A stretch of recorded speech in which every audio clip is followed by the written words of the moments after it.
कि सदन को किसी भी कीमत पर 31 मार्च से जो खुलेगा उसमें हम लोग नहीं चलेंगे। चाहे कोई दलाल टाइप का आदमी जो पैसे पर बिका हो, उन लोगों ने बीपीएससी आंदोलन को कमजोर कर दिया और खत्म। नए तरह के बच्चों के जिंदगी को खिलवाड़ करने वाले दलाल टाइप के कुछ लोग आ जाते हैं जिसका एग्जामिनेशन से कोई मतलब नहीं वाले।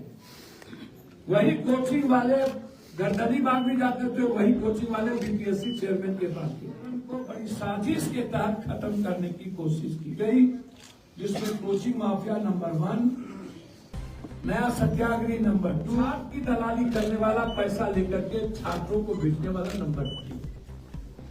इसीलिए हम आए कि जब तक पेपर रिकॉर्ड होना बंद नहीं होगा तब तक हम लोग सदन भी नहीं चलने देंगे और सर्वोच्च न्यायालय तक भी जाएंगे।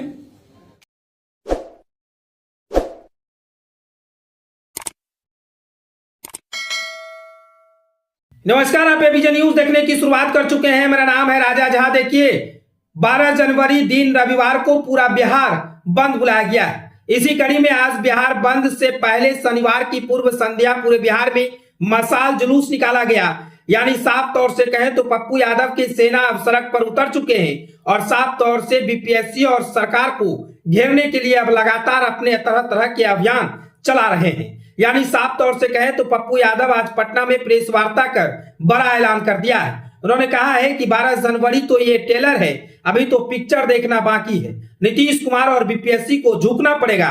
इन अभ्यर्थियों के समर्थन में हम पहले से ही खड़े हैं और आगे भी खड़े रहेंगे। मुद्दा बीपीएससी नहीं है, मुद्दा बिहार में पेपर लीक का है। यह रोजाना, हर दिन, हर साल, हर महीने कुछ न कुछ लीक होते रहता है। यही मुद्दा सबसे बड़ा है। इसके लिए हमें सुप्रीम कोर्ट जाना हो, हाई कोर्ट जाना हो तो हम जाने को तैयार हैं। पप्पू यादव ने आज प्रेस वार्ता कर पटना में बड़ा ऐलान कर दिया है। उन्होंने कहा है कि 12 जनवरी को बिहार बंद बुलाया गया है। इसका समर्थन न कि सिर्फ पप्पू यादव के सेना दे रहे हैं, बल्कि कई ऐसे सांसद और कई ऐसे पार्टी ने भी समर्थन दे चुका है। 12 जनवरी को बिहार बंद का असर भी देखने वाला है। और उससे पहले आज पूरी तरह से कहे तो पप्पू यादव के सेना ने मशाल जुलूस भी निकाला है। प्रेस कॉन्फ्रेंस के दौरान पप्पू यादव ने प्रशांत किशोर पर भी जमकर भड़के हैं। प्रशांत किशोर पर बिना नाम लिए हुए खूब भड़कते हुए पप्पू यादव नजर आए।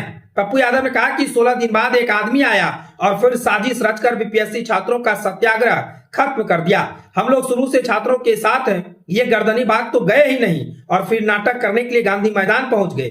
वहीं पीके के अस्पताल में भर्ती होने के सवाल पर पप्पू यादव ने कहा कि हमने तो कोरोना काल में इतने दिनों तक लोगों की मदद की, लेकिन हम कभी अस्पताल नहीं गए। सांसद पप्पू यादव ने मेदांता अस्पताल पर भी सवाल खड़ा किया है। उन्होंने कहा है कि मेदांता पर जांच हो, मेदांता के मालिक पर केस हो। जो डॉक्टर बुलेटिन जारी कर रहा है वो फर्जी तरीके से बुलेटिन जारी कर रहा है। पप्पू यादव ने कहा कि बीपीएससी मुद्दा नहीं, मुद्दा पेपर लीक है। कई परीक्षाओं का पेपर लीक होता रहा। हम लोगों ने निर्णय लिया है कि 31 मार्च को खुलने वाले सदन को हम किसी भी कीमत पर चलने नहीं देंगे। हमारी मांग है कि पेपर लीक मामले पर चर्चा हो।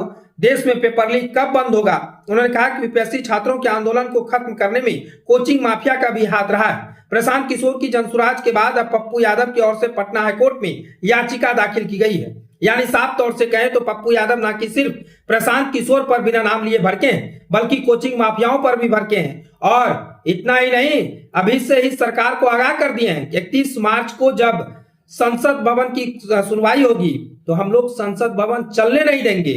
और ये देश में कब तक पेपर लीक होता रहेगा? मुद्दा बीपीएससी का नहीं है, मुद्दा पेपर लीक का है। हमारे छात्र छात्राओं के साथ कब तक अन्याय होता रहेगा? कब न्याय मिलेगा? इनकी लड़ाई हम कब तक लड़ते रहते हैं और लड़ेंगे भी। आप लोग निश्चिंत रहिए। बीपीएससी अभ्यर्थी के समर्थन में अभी तो 12 जनवरी को हमने बिहार बंद किया है। बीपीएससी को भी जागना पड़ेगा, नीतीश कुमार को भी जागना पड़ेगा और इन लोगों को सोचना पड़ेगा कि बीपीएससी को फिर से री एग्जाम ले या ना ले। देखिए, पप्पू यादव 13 दिसंबर से जब से छात्र धरना प्रदर्शन पर बैठे हैं तब से ही पप्पू यादव इन अभ्यर्थियों के समर्थन में लगातार डटे हुए हैं। बात अगर धरना प्रदर्शन की हो तो पप्पू यादव खुद गर्दनीबाग में 24 घंटे कंटिन्यू उन छात्रों के बीच बैठे थे।